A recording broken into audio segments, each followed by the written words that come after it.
สาวแฟนเก่าคนนั้นเจ้าตาสัมพันธ์ทิมอายไปมีคนใหม่แต่ก่อนเคยเป็นคนฮักอยู่ในหัวใจเคยสัญญากันไว้ลืมอายได้แค่นกแก้วตาน้องและอายเคยกินลวกผักต้มหอยปิ้งเขียดหน้าน้อยจำแจวปลาแดกสัญญาอยู่เที่ยงหน้าน้อยสองเฮาค่อยๆสบตาน้องบอกหักอายเท่าฟ้าแต่มือนี่นะไปแล้วบอกคือถ้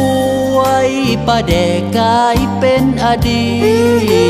ตแต่อายยังคิดอดีตนั้นยังบ่ลืมถ้าหากมือใดเขาเฮ็ดให้น้ำตาซึมสาวเจ้าอย่าลืม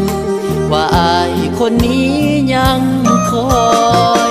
ลืมอายแล้วบ่ผู้สาวคนที่เคยหักบ่ต้องคิดหนักคืนมาซะเด้อเนื้อก้อยมาเป็นคือเขาหากเขาบ่ให้เงาหงอยป่าแดงถ้วยน้อยยังคอยน้องมาจำกิน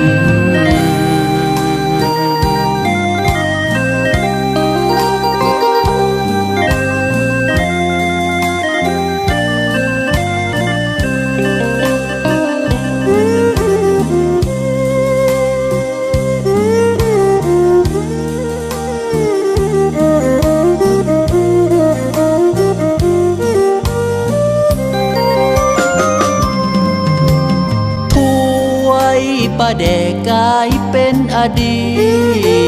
ตแต่อายยังคิดอดีตนั้นยังบ่ลืมถ้าหากมือใดเขาเฮ็ดให้น้ำตาซึมสาวเจ้าอย่าลืมว่าอายคนนี้ยังคอย